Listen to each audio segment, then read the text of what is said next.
د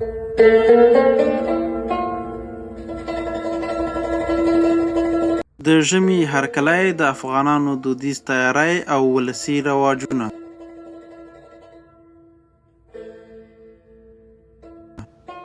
د غریبۍ څه زلمیتوب وي، نه یې یاران وي، نه د ژمي مجلسونه.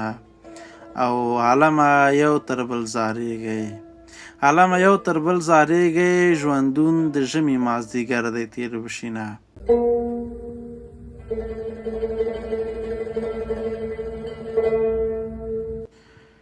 ژمی په افغانستان کې یوازې د ساړه موسم نوم نه دی، بلکې د ژوند، زحمت، همکارۍ او دودونو یوه بشپړه کیسه ده.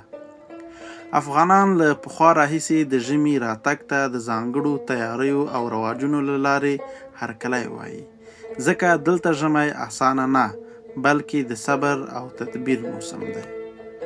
د ژمي له رانږدې کېدو سره په ډیرو کورونو کې د خوراکي توکو د زیرمه کولو کار پیلیږي.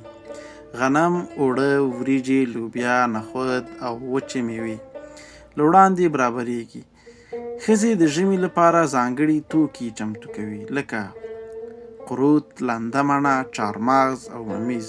دا یوازې زیرمه نه، بلکې د راتلونکو سختو ورځو لپاره د عقل او تجربې نښه ده. د ګرمۍ تیاری د ژمي بله مهمه برخه ده. خلک خپلې بخارۍ، تنرونه او دودیز وسایل سموي، لرګي او سکاره برابروي او کورونه د ساړه باد پر وړاندې کلکوي. په کلیو کې لا هم تنرونه د کور د تودوخې تر ټولو د باور وړ وسیله ګڼل کېږي، چې هم ډوډۍ پکې پخېږي او هم د کور تودوخه ساتي. د ژمي له راتګ سره ځینې ځانګړي ولسي رواجونه هم راژوندي کېږي. د شپې ناسته، کیسه ویلو، متلونو او ټپو ته غوږ نیول، د رباب او شپېلۍ نرم غږونه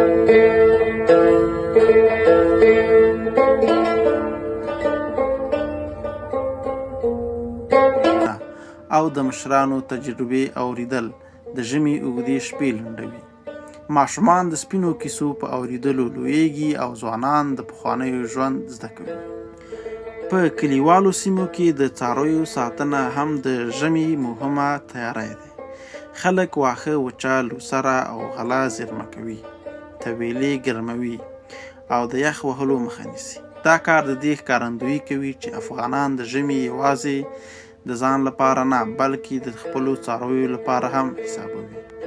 ژمی د همکارۍ موسم هم دی.